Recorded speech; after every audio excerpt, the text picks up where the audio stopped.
नमस्कार। मैं वीके शास्त्री अपने चैनल के माध्यम से आप सभी दर्शकों का बहुत बहुत स्वागत करता हूं। पराक्रम, पुरुषार्थ, शौर्य और ऊर्जा के कारक मंगल, ग्रहों के सेनापति मंगल 1 जून को राशि परिवर्तन करके गुरु की राशि मीन राशि को छोड़कर अपनी मूल त्रिकोण राशि मेष राशि में गोचर कर चुके हैं और मेष में ही 12 जुलाई तक गोचर करेंगे। मंगल का ये 42 दिन का गोचर मेष से मीन राशि के जातकों में बहुत बड़ा परिवर्तन लाने वाला होगा। मंगल हमारे जीवन में पराक्रम, पुरुषार्थ और ऊर्जा के कारक होते हैं। कुंडली में मंगल अगर बली हो तो ऐसा जातक बेहद साहसी होता है, निर्भीक होता है।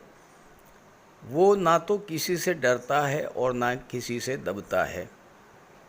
वहीं अगर कुंडली में मंगल कमज़ोर हुए तो ऐसा जातक दब्बू प्रवृत्ति का, शीघ्र घबरा जाने वाला होता है, आत्मविश्वास में कमी होती है और निर्णय लेने की क्षमता में भी कमी आती है। इस समय मंगल स्वयं की राशि मेष राशि में गोचर कर रहे हैं। अपनी मूल त्रिकोण राशि में गोचर करते हुए आपके लिए अत्यंत श्रेष्ठ फल प्रदान करेंगे। लेकिन ध्यान रहे कि शनि की तीसरी दृष्टि से भी दृष्ट होंगे और ये बहुत अच्छी स्थिति नहीं होगी। कुछ राशियों को बेहद सावधान रहना होगा और कुछ राशियां ऐसी भी होंगी जो इस गोचर काल में बहुत कुछ बड़ा करने जा रही हैं। वैसे तो ये गोचर पूरे 42 दिन का होगा, लेकिन ज्योतिष शास्त्र का सिद्धांत है कि कोई भी ग्रह अपना पूरा फल तभी दे पाता है, अपना 100% तभी दे पाता है जब वो पूर्ण युवा हो।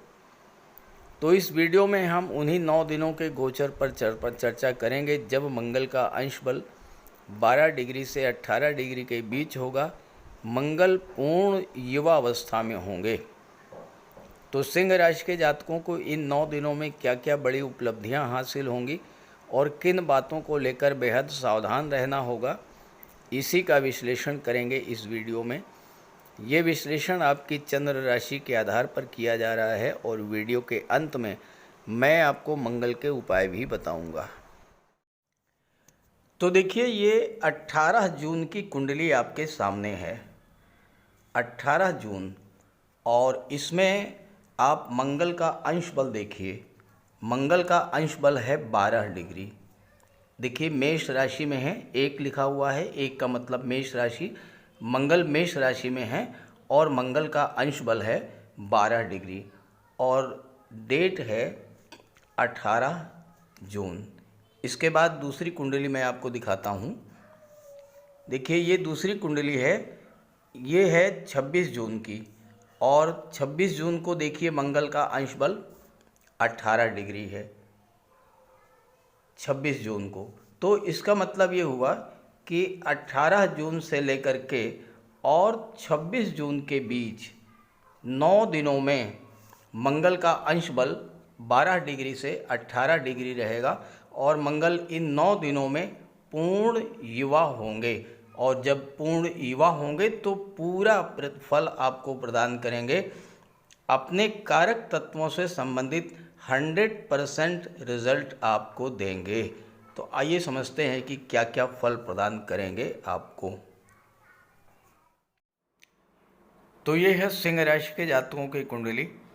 सिंह राशि भगवान भुवन भास्कर सूर्यदेव की राशि है और मंगल सूर्यदेव के परम मित्र हैं।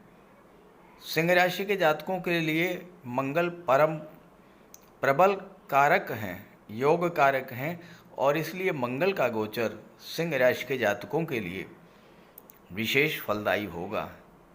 अब मंगल आपकी कुंडली के भाग्य के भाव में गोचर कर रहे हैं। चौथे भाव के स्वामी होकर के भाग्य के भाव में अपनी मूल त्रिकोण राशि में गोचर कर रहे हैं और यहाँ पर गोचर करते हुए मंगल की दृष्टि 12वें भाव पर, तीसरे भाव पर और चौथे भाव पर पड़ेगी। शनि की तीसरी दृष्टि भी मंगल पर पड़ रही है। ये तो हैं ग्रह स्थितियाँ। मंगल का पिछला गोचर 23 अप्रैल से 1 जून का वो आपके लिए बहुत अच्छा नहीं था, क्योंकि कुंडली के अष्टम भाव में मंगल राहु का अंगारक योग बना। हालांकि कुछ जातकों को इस अंगारक योग से बहुत बड़ा लाभ भी मिला होगा। बहुत से कार्य अचानक से पूरे हुए होंगे। अचानक से गुप्त धन की प्राप्ति हुई होगी। कोई डूबा हुआ पैसा वो आपको इस समय मिला होगा। लेकिन ज़्यादातर लोगों को इस अंगारक योग के कारण कष्ट ही झेलने को मिला होगा। अंगारक योग 8वें भाव में बना था और 8वां भाव जो होता है ये दुखों का, कष्टों का, पीड़ाओं का होता है। अंगारक योग का सबसे बड़ा प्रभाव आपकी मानसिक स्थिति पर पड़ा होगा। छोटी छोटी बातों को लेकर अचानक बहुत अधिक क्रोध आपको आया होगा।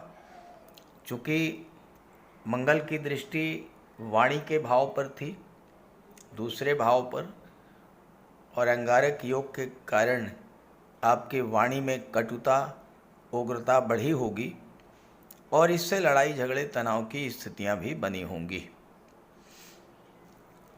अंगारक योग के कारण स्वभाव में चिड़चिड़ापन, आत्मविश्वास में कमी, घबराहट, तनाव, हाइपरटेंशन और डिप्रेशन की स्थितियां भी बनी होंगी।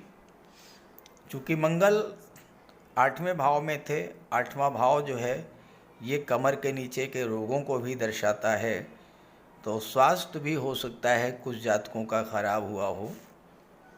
शरीर में जकड़न, मानसिक तनाव, अनजाना भय, फोबिया, पाइल्स की प्रॉब्लम, हाई ब्लड प्रेशर, इस तरह की समस्याएं आपके जीवन में आई होंगी। चूँकि मंगल की दृष्टि लाभ के भाव पर पड़ रही थी और धन के भाव पर भी पड़ रही थी, तो आर्थिक रूप से अंगारक योग ने आपको बहुत कष्ट दिया होगा। बिला वजह की चीज़ों पर आपका धन खर्च हुआ होगा। जल्दबाजी में गलत निर्णय लिए जाने के कारण धन हानि हुई होगी और हो सकता है कि अस्पताल या कोर्ट कचहरी के खर्चों ने कुछ जातकों को बहुत ज़्यादा परेशान भी किया होगा। अंगारक योग का प्रभाव आपके परिवार पर भी पड़ा, आपके दाम्पत्य जीवन पर, आपकी लव लाइफ पर भी इसका प्रभाव पड़ा होगा। बिला वजह की गलत फहमी, शक, तनाव की स्थिति और माता पिता संतान से भी हो सकता है कुछ जातकों के संबंध खराब हुए हों। चूँकि मंगल चौथे भाव के भी स्वामी हैं और चौथे भाव के स्वामी होकर अंगारक योग बना रहे थे, तो हो सकता है कि प्रॉपर्टी को लेकर भी कोई विवाद हुआ हो, और अगर ऐसा हुआ हो तो ज़रूर कमेंट कीजिएगा। अब आइए समझते हैं कि इसका वर्तमान गोचर का क्या फल आपको प्राप्त होगा। मंगल का पिछला गोचर जितना खराब था उतना ही अच्छा ये गोचर आपके लिए होने जा रहा है।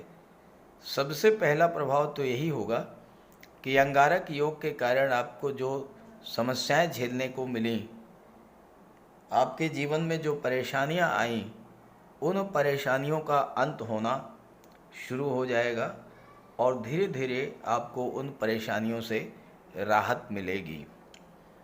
चूँकि मंगल भाग्य के भाव पर गोचर कर रहे हैं और 12वें भाव पर दृष्टि डाल रहे हैं, तो इस समय आपका भाग्य साथ देगा। मंगल भाग्य को बल प्रदान करेंगे और जब भाग्य साथ देगा तो आपके रुके हुए काम बनना शुरू हो जाएंगे, आपके बिगड़े हुए काम बनने लगेंगे। नए कार्य व्यवसाय, नए व्यापार के लिए ये समय बहुत अच्छा रहेगा। खास करके विदेशों से जुड़ करके कार्य करने के लिए ये समय अत्यंत उपयुक्त रहेगा, क्योंकि भाग्य का संबंध विदेश से बन रहा है। दूसरा प्रभाव ये होगा कि फालतू के जो खर्चे आपके थे वो समाप्त होंगे और कोई शत्रुता, कोई कोर्ट कचहरी का मैटर या अस्पताल का चक्कर कुछ जातकों को लगाना पड़ रहा था, तो वो स्थितियां भी कंट्रोल में आएंगी, नियंत्रण में आएंगी और अब आपको धन लाभ होना शुरू हो जाएगा। आपकी आय में जो कमी आई थी उसमें वृद्धि होगी, इनकम आपकी बढ़ेगी और धीरे धीरे धन का संचय भी शुरू होगा। मंगल नवम भाव में है। नवम भाव धर्म अध्यात्म का होता है और इस समय आपकी रुचि धर्म अध्यात्म में बढ़ेगी। चौथे भाव के भी स्वामी हैं, तो आपके चौथा भाव जो है ये आपके हार्ट को शो करता है, तो आपके हृदय में धर्म अध्यात्म के प्रति लगाव बढ़ेगा। पूजा पाठ धार्मिक कार्यों में आपकी रुचि बढ़ेगी। यात्रा देशाटन पर आप जा सकते हैं और अगर ऐसा करते हैं आपका भाग्य साथ देगा। आपका यात्राओं से आपको लाभ मिलेगा। मंगल का ये गोचर भाग्य में वृद्धि करने वाला होगा। अचल संपत्ति संबंधी कार्य भी आपके जो रुके हुए थे वो बनना शुरू हो जाएंगे। अंगारक योग के कारण अगर भाग्य ने साथ नहीं दिया या प्रॉपर्टी का कोई विवाद उत्पन्न हुआ था तो इस समय आपको पैतृक संपत्ति की भी प्राप्ति हो सकती है। प्रॉपर्टी खरीदने की इच्छा थी वो भी पूरी हो सकती है। पिता से गुरु से संबंध खराब हुए थे तो वो सब संबंध भी ठीक होंगे। नवम भाव उच्च शिक्षा का होता है और इसका संबंध विदेश से बन रहा है, तो आप उच्च शिक्षा के लिए विदेश भी जा सकते हैं।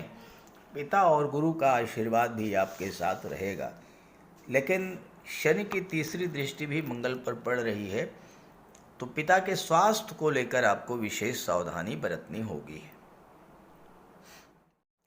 मंगल की सातवीं दृष्टि कुंडली के तीसरे भाव पर पड़ेगी।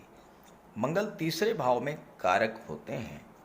कुंडली का तीसरा भाव, छठा भाव और 11वां भाव, इसका संबंध मंगल से बन जाए तो मंगल बहुत अच्छा फल प्रदान करते हैं। तीसरा भाव मंगल का पक्का घर होता है। तीसरे भाव में मंगल आपके पराक्रम, पुरुषार्थ, साहस में वृद्धि करेंगे। नई ऊर्जा का संचार होगा आपके भीतर। आपको केवल प्रयास करना है, कोशिश करते रहना है, कर्म करते रहना है। चारों दिशाओं से सफलता आपको मिलेगी। छात्रों के लिए भी समय बहुत अच्छा रहेगा। आप किसी भी स्ट्रीम से शिक्षा ग्रहण कर रहे हैं, जबरदस्त प्रदर्शन करेंगे आप।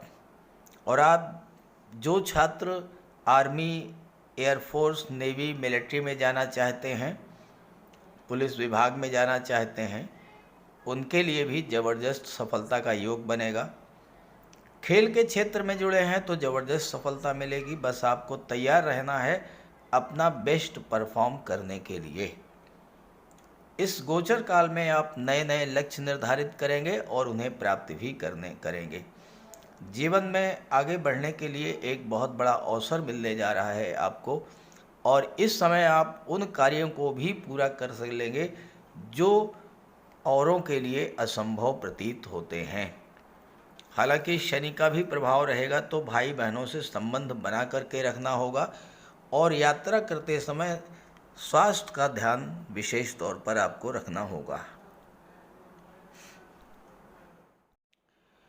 मंगल की 8वीं दृष्टि कुंडली के चौथे भाव पर पड़ेगी और मंगल चौथे भाव के स्वामी होकर के भाग्य के भाव में बैठे हैं। चौथा भाव भूमि भवन प्रॉपर्टी का होता है। इस समय कोई ऐसी प्रॉपर्टी जो आप बहुत दिनों से खरीदना चाह रहे थे, वो प्रॉपर्टी आप नहीं खरीद पा रहे थे, प्रॉपर्टी की डील नहीं हो पा रही थी, अचानक से भाग्य आपका साथ देगा और उस प्रॉपर्टी की डील आपके पक्ष में हो जाएगी। मंगल भूमि के कारक होते हैं। जो जातक रियल एस्टेट से जुड़े हुए हैं, जो प्रॉपर्टी डीलिंग का कार्य करते हैं, या बिल्डर हैं, आर्किटेक्ट हैं, प्लाटिंग का कार्य करते हैं, ऐसे सभी जातकों को इस समय जबरदस्त लाभ का योग बन रहा है।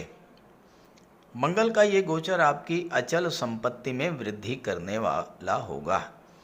आपकी इनकम बढ़ेगी, भाग्य साथ देगा, भूमि भवन प्रॉपर्टी का लाभ मिलेगा और जो लोग राजनीति में हैं उनको भी विशेष सफलता मिलेगी। हालांकि शनि की दृष्टि पड़ने के कारण, चूँकि चौथा भाव आपका घर परिवार भी होता है, तो घर के परिवार के सदस्यों के बीच मतभेद की संभावना बनती है। मंगल के पिछले गोचर के दौरान अगर आपके साथ आपके मित्रों रिश्तेदारों के द्वारा कोई चीटिंग धोखाधड़ी की गई थी तो उसका भी समाधान निकलेगा। नए मित्र मिलेंगे, अच्छे मित्र मिलेंगे, सहयोगी मित्र मिलेंगे। माता के स्वास्थ्य का ध्यान रखिएगा और परिवार में संबंधों को विशेष महत्व दीजिएगा। प्रॉपर्टी की दृष्टि से ये समय बहुत अच्छा है।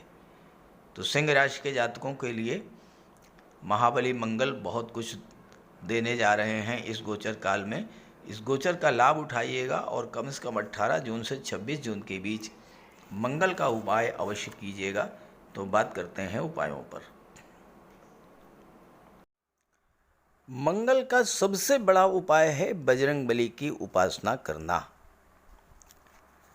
आप बजरंगबली की उपासना कीजिए, बजरंगबली के मंदिर में जाइए, उनके चरणों का सिंदूर अपने मस्तक पर धारण कीजिए, साथ ही साथ हनुमान चालीसा का पाठ कीजिए, बजरंग बाण का पाठ कीजिए। मंगलवार के दिन अगर आप व्रत रख सकें तो मंगलवार का व्रत रखिए। साथ ही साथ हनुमान जी को चोला चढ़ाइए। मंगलवार के दिन स्नान करने के जल में लाल चंदन या लाल पुष्प डालकर स्नान करें। स्नान करने के बाद लाल रंग के वस्त्र धारण करें। अगर नहीं कर सकते हैं लाल रंग के वस्त्र धारण तो कम से कम एक लाल रुमाल अपनी जेब में जरूर रखें। मंगलवार के दिन मंदिर में जाएं, बजरंगबली के लड्डू का भोग लगाएं और गरीबों में बांट दें। घर की दक्षिण पश्चिम दीवार पर उड़ते हुए हनुमान जी का चित्र लगाएं। साथ ही साथ गरीबों में लाल वस्त्र, मसूर, गुड़, लाल चंदन, मिठाई, लड्डू, बताशे, रेवड़ी ये सब बांटिए। मस्तक पर लाल चंदन का टीका लगाएं या हनुमान जी के चरणों का सिंदूर लगाएं। मंगलवार के दिन बंदरों को गुड़ और चना खिलाएं। बहते हुए जल में लाल पुष्प, तिल या गुड़ प्रवाहित करें और जेब में एक तांबे का सिक्का रखें। साथ ही साथ अगर आप मंगल के ये उपाय कर लेते हैं तो राहु भी नियंत्रित हो जाएंगे और शनि भी नियंत्रित हो जाएंगे, क्योंकि बजरंग बली की उपासना करने से राहु, मंगल और शनिदेव तीनों का ही उपाय हो जाता है।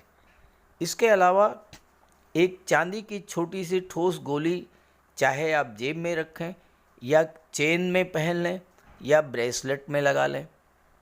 अपने बैग में मोरपंख रखें और घर में भी मोरपंख लगा लें। मेन डोर पर, कार्यस्थल पर भी मोरपंख रखें तो इससे राहु आपको परेशान नहीं कर पाएंगे। तो ये सब उपाय बहुत आसान हैं।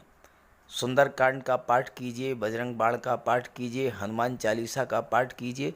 ऐसा कोई उपाय नहीं है जो आप नहीं कर सकते और आप इन उपायों को कीजिए, फिर देखिए आपको कितना बड़ा लाभ मिलता है।